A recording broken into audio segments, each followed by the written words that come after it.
welcome back to the GSTL, ladies and gentlemen. We once again have a match that could, in fact, end things if Supernova is able to take the win. But we said the same thing of Boom Boom, he failed. And Seoul is slowly but steadily climbing back up. They could force the ace match here.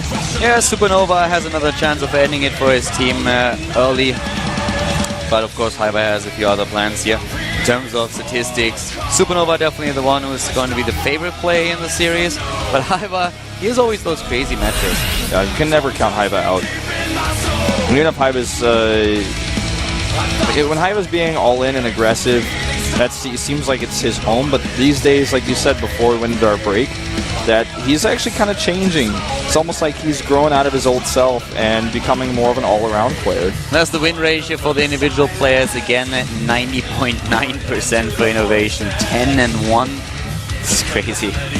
As you might have expected when the season started, when he joined Acer, it's just...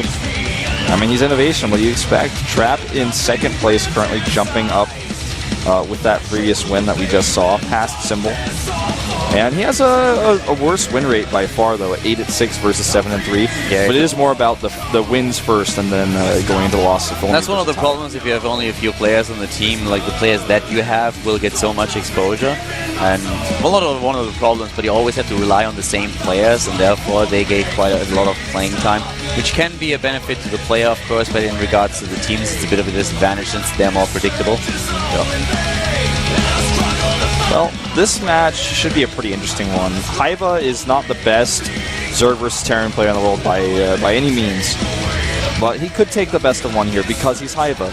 I talked about it a little bit earlier. We talked about it a lot. We talked about it all season. In fact, Hyber is usually an aggressive all-in player, but you know, he's switched into a macro mode. And at the same time, doesn't mean he's lost his aggressive abilities. It means that he's even scarier than before because you might play a macro game against him, but he might turn on the aggression at any moment.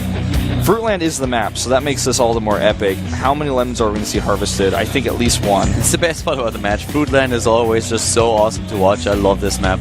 It's funny, but at the same time, it's actually not that bad. It's just like pretty cool to have a map like this in the map pool. And it spices things up a little bit. Certainly does. Well, Supernova looking a little bit sleepy as usual, but he's got to wake himself up for this one. Yesterday we didn't see a demonstration. I would love to see that today, but let's see if Supernova can eliminate Hyber or if it's going to be the other way around. Will we see an ace match today or not? This game is going to show us what's going to be the case. And let's just jump right into the match here. Protoss Terran vs Zerg at the GSTL with Column.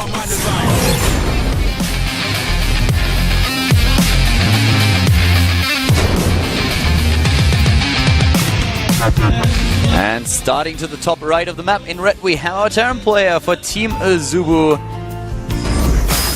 AZUBU Supernova. Supernova. For those of you guys who don't know what that is, it's an exploding star. Oh, what kind of massive ring is that at his finger? I don't know. Engagement ring. Probably not. Possibly. Bottom left of the map, we have his opponent. It is the Chipmunk. Soul Hiva. Call him Alvin. Yeah, it's probably not an engagement ring, but still, it was a pretty big one, so probably the girlfriend just taking her claims. I think it's just +2 intelligence ring. +2 intelligence? Yeah, +2 intelligence. That's what it is. It's one of the things you can buy in the accessories section of the shop for your hand, you know, along with like the bangles and the you have to circlets. Yeah, it's is one really close to my house. You can also buy swords that, you know, plus attack. Really expensive though, and sometimes there's level requirements. We'll have to assess your level. You look pretty high level though. You can probably buy most things. Okay, awesome. I'm not sure what I need though. I don't know. You definitely don't need a shield or anything like that. I think you need 2 swords, or at least like a mace or something. Well, I want a hammer. A hammer, yeah, that would be good. Actually, you need 2 hammers. That would work just well. That would work just perfectly for you. A huge ass back and a belt that gives you more hit points. Okay. Ah, that sounds good. I need to go to that shop. Yeah, we go shopping later. Okay, sounds good. Decided. Well, the one thing that these two bad boys do right now is not going on shopping, but starting this game into a pretty normal late game, actually, or into a mid game at least. We don't see any kind of crazy aggression out of Hyva. We don't see an 11-11 or anything like that. What is that? What is that drone doing over there, though? That's a little bit too centered, okay? That's almost too centered on that hatchery, on that location. There's no way. No. He's not proxying that. I mean, it's Hyva, man. Never say never. No. That's not going to happen. Not that. But, like, yeah, we have him with the hatch first, of course, going into gas, going into pool. And Wolf's most favorite drone has been sent My back fantasy is not true. It didn't come to reality. But he looks like he might just take it to a normal third base location. No, it's too soon. He's gonna get the hatchery blizzard soon.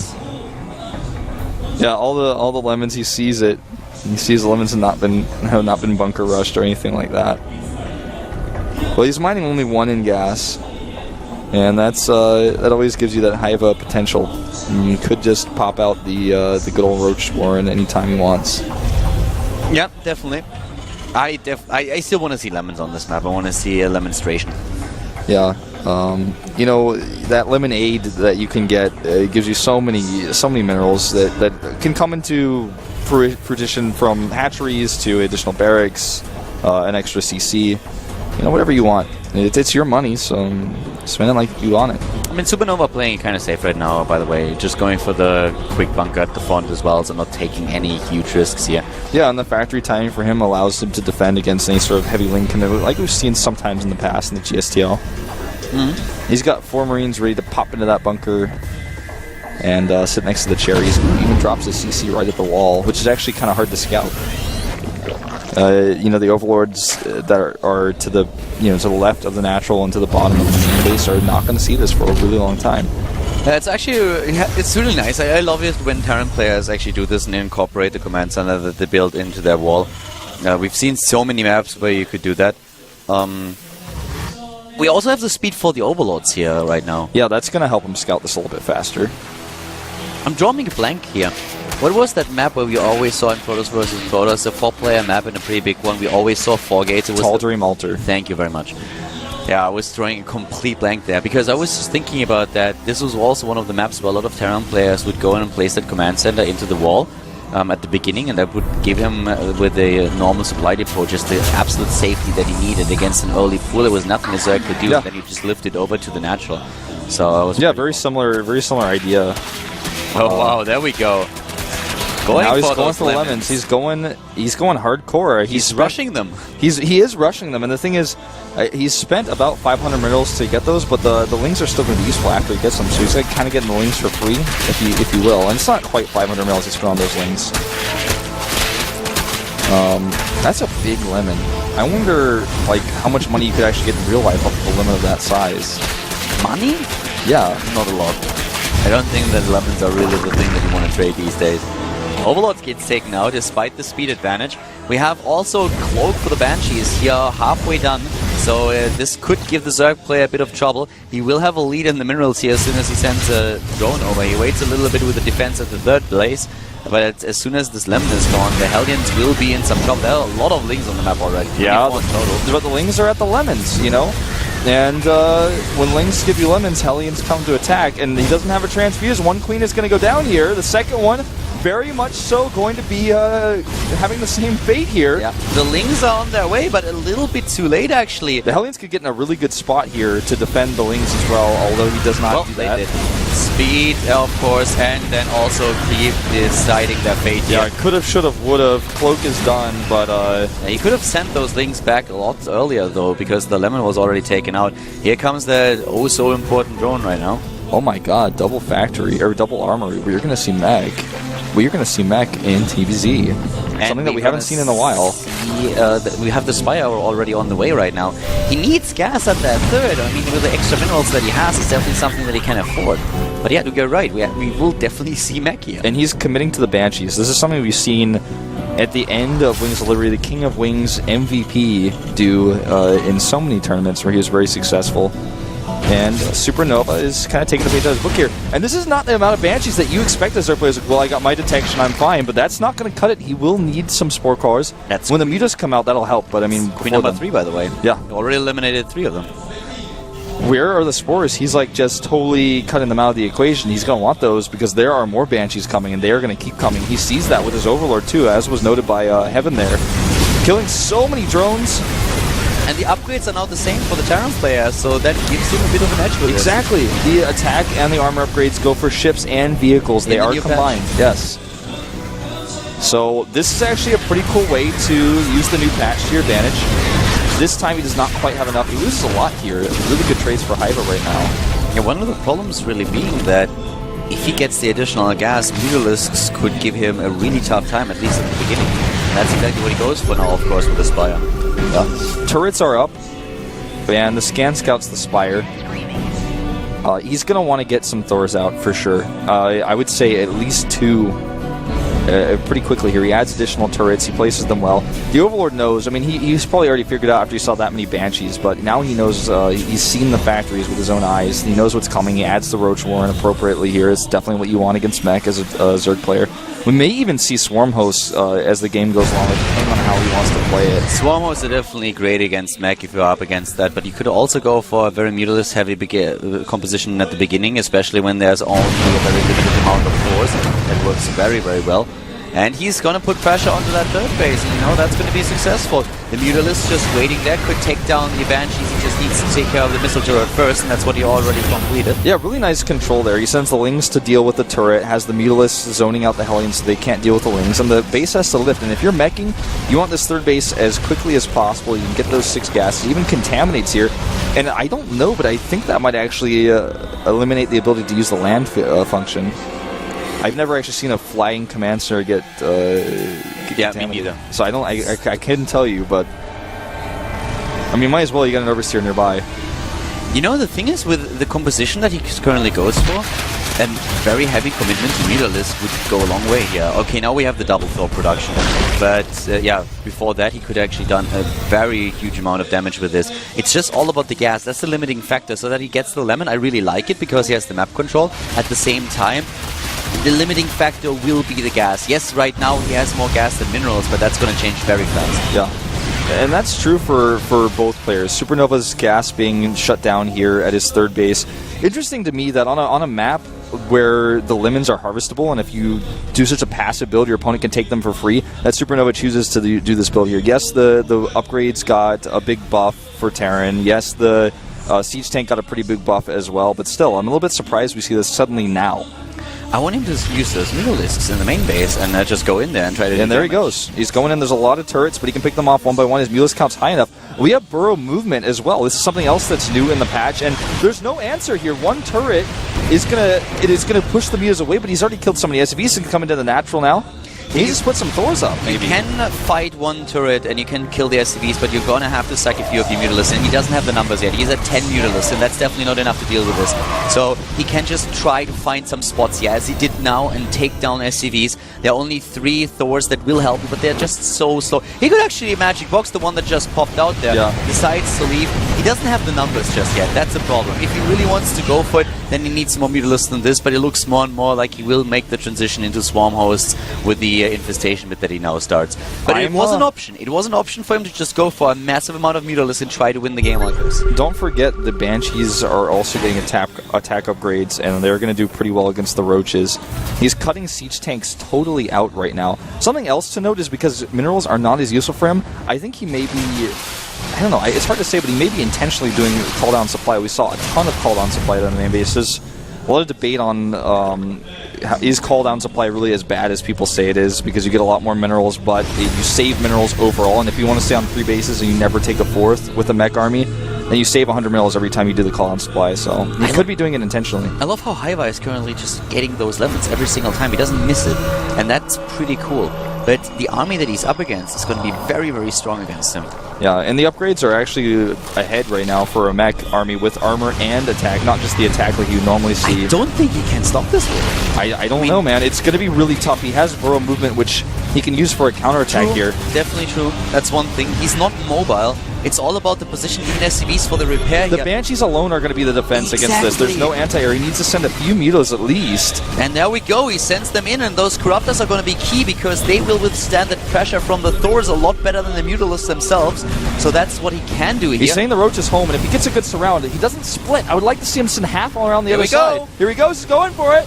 And will he use the Burrow? So far, he's not. The Hellions doing so much extra splash damage. The Banelings moving in and taking down a lot of those units there. The Hellbats are already gone. The Banshee's so late, but here they are, and they're cloaked. No Overseer nearby. He's losing way too much. I mean, he's reinforcing though, Hiva that is, and that is definitely one of the things that he can do to win this battle. Where are the Overseers? He needs to make Overseers. The Banshees could be easily killed by the Corruptors and the Mutalisks, but he doesn't have any detection. No detection. There it is. All those Banshees, they do so much damage right now. Finally, the Corruptors going to town, but so much already lost. Still, Supernova is the one who is down in supply by a huge amount. He doesn't have the gas at this point. Yeah, this is like his timing that he tried to hit, and now he's got no follow-up. He cannot remake his army. That's something that, it's just quite frankly, Hiva is already remade. He has 4 bases, a 5th base is up right now. He can make Exactly. He has such a huge amount of like income, and also the money that he saved before this. This kind of wins him the game, the reinforcements.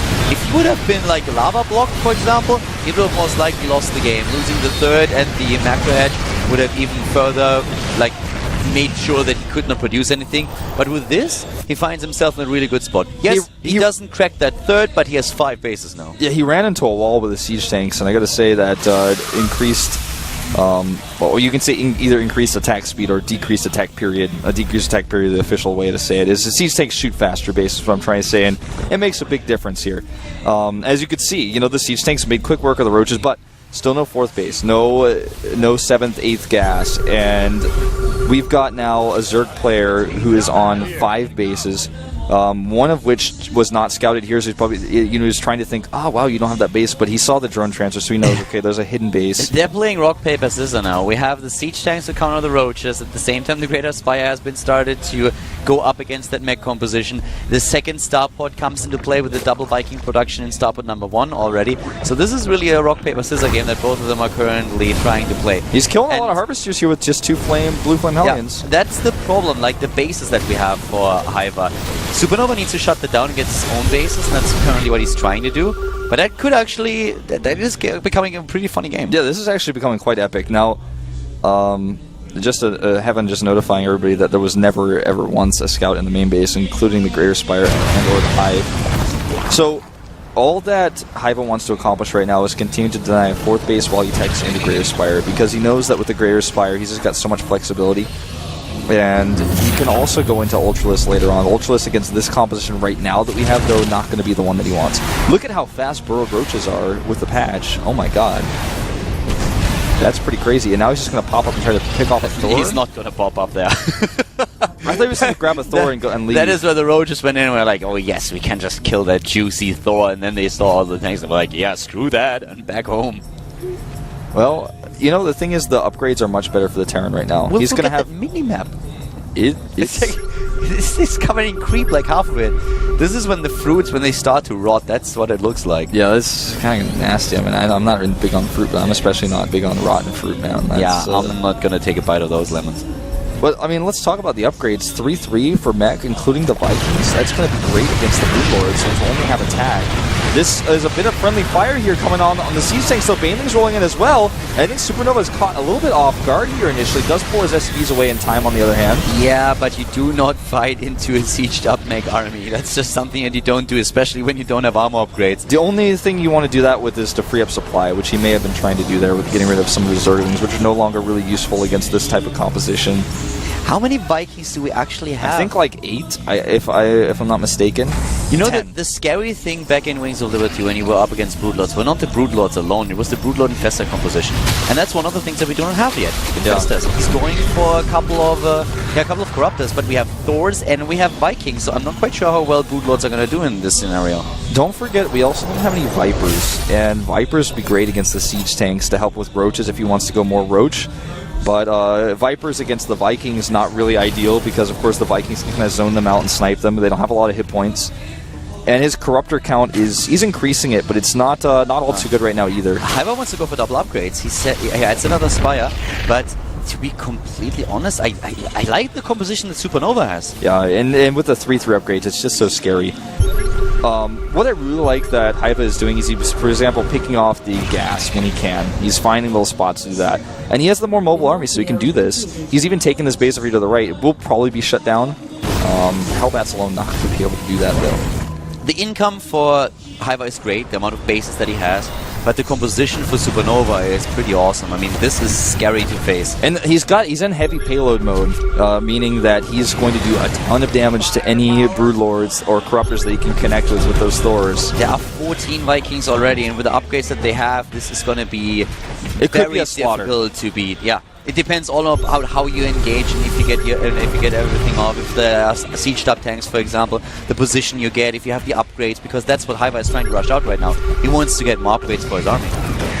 And it's not only about the Vikings, there are Thors as well. Yeah, Thors as well, and this is only 3 siege tanks. No planetary, but 3 siege tanks is going to be enough to ward the roaches away. There's no such thing as only 3 siege tanks when you attack into them. Yeah, that's true. Unless you have like 50 Zerglings, then it doesn't matter. Yeah. Or, you know, Broodlords. I love it. He gets the lemons, man. He's sieging the lemons. And that's fine. Yeah, that base at the right side was done. It was down within seconds. And the lemon's also gone. Both players, yeah, I love it. I want to see a mule with a lemon. Oh, that is the new meta for Fruitland. That's what I'm saying. The mule on the lemon. It's got to be like at least 30% better. 92 larva available, 95 larva available for Haiba. As soon as he builds that bank, the sky's the limit for him on what he wants to make. We are going to have a race. Who can eliminate the bases first? It's on. There's no way that Supernova is going to turn around now. Well, I think the answer to this question is most likely going to be Supernova has a slower army. It's the better cost-efficient army, generally. It's actually weird to say slower army if you have Broodlords on the other side of the map, but like, yeah. But still, it's so much DPS and so fast that this army has. It's just like, what is Haiba gonna do if Supernova moves back and catches him here there? Yeah, well, he has a lot of larva, but his money is not enough to spend all of it, you know? Just 2 Hellbats now in that mineral line. Killing larva as well. Everything. All the harvesters are gonna be gone within a few seconds. Look at how fast that larva dies to Hellbats. Oh my god. Look how many he has. That's 93 larva. He really wants to remax if need be. Yeah, and he needs a little bit more time though to get more gas, because 2,000 gas is not going to buy you the Broodlord army back. At the same time, Supernova has to do something right now. He has to make some moves, because at this point he's still stuck on 3 bases.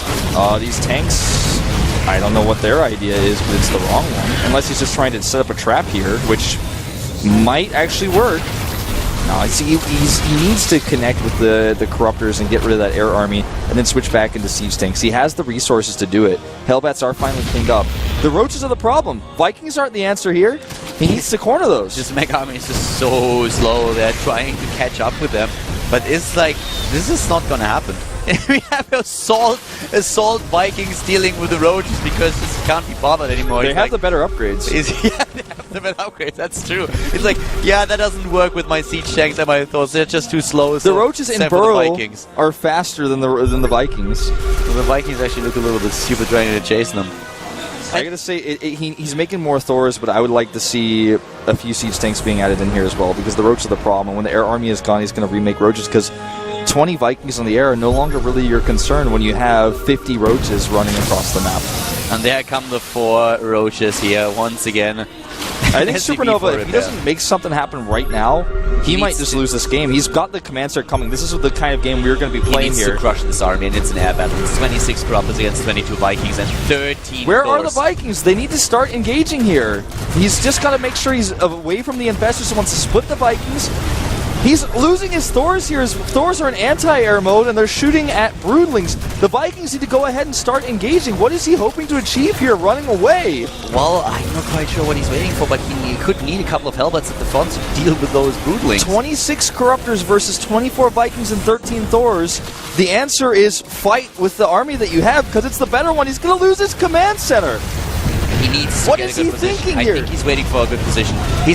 Now he goes in his army. Now he has a position that he wants. He has the flank. Here comes the Fungal, but Fungal alone is not going to cut it there. So much damage done, but those Thors are dealing with the Broodlings. They're not targeting the air units. They are not targeting the air units. It's becoming a very big problem. Now he starts to connect a little bit. you know, begs the question, should we have seen some Ravens in this game? The Terran army starts to fall here. The SCV is coming to repair. But we also have Hyva losing a lot of his units here, but he kills target those Vikings. He needs to target his Thors. He's still not targeting him, and I think that's going to be it. Those Thors are going to fall now to the Broodlords. Nothing to deal with the Broodlings. No money. He has no money either. 0 minerals in the bank. Macro hatches queued up. There are fangirls screaming. Oh my god, he's pulling out everywhere. GG. Nothing to deal with the Broodlings, and that seals the deal. He lost all of his Hellbats already. I feel even targeting the air units with the Thors would have been better. There are some really excited fangirls, and we are going into the ace match. Hyva does it against an unusual composition on Fruitland. I feel like Supernova could have done so much more if he had taken a better engagement, had he tried to engage earlier. Maybe some Ravens in the mix. He needs to watch some more European TVZs because this situation happens a lot more often, you know, over in that continent than it does over in Asia here. Yeah, he just didn't deal with the Broodlords at all, and a lot of times you see a Terran player go straight into air units completely, this really massive air battles, but like, Hyva played this well on Supernova just with the wrong moves there in the last few battles. Well, that was a really cool idea. The Banshees early on did a lot of damage, the Hellbats. I love the Banshees, there were so many of them, he did so much damage with this. And I don't know, like this just went out of hand way too fast. I feel like Supernova was not aggressive enough, which is hard to do with a slow composition. But if he has these Banshees, you know, he had like 10 Banshees, actually maybe even more at some point, and they had +2 around that time. He could have actually sent them to a hatchery, cloak, ignore the queens, snipe the hatch, fly away, go to another hatchery, cloak, snipe even without the the entire army. Like, yeah, exactly. Split them up. Exactly, split them up and just go in because you have so many of them. And he could just have flown. What was there in terms of anti-air? There was nothing. There were a couple of queens and that's it. And when the Mutalisks started coming out, they're a very small number. Yeah. And if the Mews are in the main, then you're like, all right, well, Banshees aren't useful for that. And the Mews are over there. I know where they are. I send the Banshees to somewhere else while your Mews are in my main. Could have seen some more multitasking from him here. As is, we have a tie in the match, and it's time for the 2 ace players to be decided. So I would say we're going to see... Deer versus Supernova? Would be the obvious choices here, and I feel what else are you going to do? Maybe send out Sleep, but... I could also see the Soul Coach putting Hyva out again. Because he already beat Supernova, and they might expect to send Supernova out again. I mean, you're right, it's the Soul Coach. You can, that's what I'm saying. This is the AZUBU coach, actually. You can never trust that guy. I have no idea what he's doing, but... I think it might actually be either Supernova versus Hyva or Supernova versus Deer. I think Supernova versus Deer. Could also be Trap again, maybe. I don't think so. I think they had Trap the last time. I feel they're going for Deer this time. They want to use somebody different. I like the explanation that the Trap was basically sent out because because Deer was just coming back from BlizzCon. So I feel for him, he really wants to win this, and that's like, okay, Deer, do your thing and just win this game for us now so that we have at least another victory here. But we're going to find out. I mean, your guess is as good as mine. What exactly is he going to do? All right, here's the reveal. And Deer stands up. And wow, Patience. Wow. Oh, okay, so he's got another chance to prove himself here in the same match. The match that he practiced for. This is actually pretty epic. It's not what I expected to see. I don't think that's epic at all. I'm actually pretty excited for this. That's you can see he was crushed by his defeat in the first game. I mean, maybe he proves me wrong and I look like an idiot after the game, but this is basically bringing a lamb to a slaughter. Alright, so let's talk about this a lot, because there's a lot of things to say. In the previous game we saw, basically, Patience made some elementary mistakes. His opponent had the better economy and the better tech, and Patience sat back, as his ID might lead you to believe, was patient, and just lost because he was behind, and he allowed his opponent to stay that way. But I think this is actually about the AZUBU coach saying, you know what, Patience, you're actually a pretty good asset to our team. You're doing well for us in the team league. I mean, in the team house. This doesn't matter win-wise. I want to give you another chance to come out here and actually take on your nemesis, one of the best players in the world. And I think this is actually about, this is all about Patience. This is not about AZUBU. This is, I mean, when you said epic, I was waiting for the word fail coming next behind it. The AZUBU coach in the past has made choices that were questionable. Most of the time it was absolutely right. So he has his reasons here, but I don't know. Like, this is absolutely not what I expected. For me, it's like we talked about Patience matching up against against opponents that are really tough for him to beat. So that's definitely true. So the match against Dia was a very unthankful one earlier. But you expect Deer to come out here. That's like the obvious choice. Yeah, I think actually, but again, I mean, I'm not talking about winning or losing. I'm talking about like this is about patience, and I think like Patience said, I want to play him again. Will you give me that chance? And the coach said yes, and that's what this is about. For Deer, it's just like, all right, I'll beat this guy again. It's no big deal. It's Supernova. I'll beat him too. If he wins it, it's going to be epic. But for me, this feels like really bringing a lamb to a slaughter. I mean, he got crushed the first time. There's no question about that. But I think like he just really wants to prove himself, and if he does it, that would be such a story. And even the fact that the coach is letting him do this, no, I like it. I'm happy about it. I'm fine with the coach being like, okay, I want to give you the exposure and I want to send you out. But I would rather see him send him out in the next game as the first player, you know? Like being the starting player and being like, okay, listen, I give you the chance in a match that really matters. And you go out as the starting player where you have probably a match that is easier to win than going up against someone like Deer again. But that's what he wants, though. He wants to face Deer, and this is his last chance. He will never face Deer in the individual league. He's never going to go to Kodas, most likely, and based on what we've seen from him so far, he's never going to have another chance. This is one chance to prove himself. I don't like it. I don't like it at all. I mean, the match doesn't matter, but for Seoul, this is great. Deer is now the one who can bring them a victory. But yeah. Patience versus Deer, so we have a repeat of the match that we saw earlier, a PvP, our ace match today. Patience going up against Deer. Get the GSTL Season 2, our last match. Brought to you by Column.